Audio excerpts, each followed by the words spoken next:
Alors les taxes, vous en avez, vous en recevez, comment vous faites? Non, mais pas pour l'instant. Disons que c'est un sujet de conversation, de discussion, parce que si vous voulez, la position des régions, c'est comme nous sommes un acteur non seulement présent sur les financements, parce que les ports notamment ont bénéficié d'investissements très lourds de la part des régions, en Occitanie mais aussi en Bretagne. On parle de plusieurs centaines de millions d'euros sur cet élément essentiel, ce maillon de la chaîne logistique, parce que sans port adapté à l'éolien en mer et notamment flottant, pas d'éolien en mer. Ou alors, Vous avez deux ports, Port-la-Nouvelle et Sète. On a Port-la-Nouvelle 7 et donc Port-la-Nouvelle qui est vraiment dédié à l'éolien flottant et aux EMR de façon générale et même sur un hub hydrogène par la suite.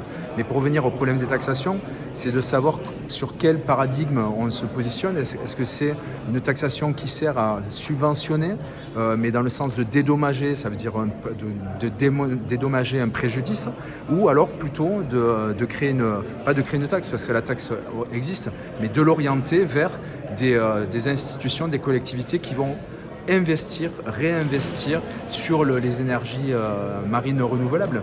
Et c'est tout là le sens de l'action des régions actuellement au niveau de Région de France, présidée par notre présidente de région Carole Delga, de savoir si on peut orienter l'État à repenser un petit peu ce modèle, notamment sur les ZEE, puisque jusqu'à présent on parlait de taxes sur les DPM, mais aujourd'hui on se porte sur les ZEE. Tout est à faire, mais on espère que l'État sera réceptif parce que c'est vraiment un enjeu non seulement de perception de ce que doit être une taxe aujourd'hui et d'enjeu d'efficacité sur vraiment investir ce domaine par des collectivités qui peuvent porter de façon globale, générale et avec beaucoup de pertinence les projets. On pense que les régions sont bien indiquées pour ça.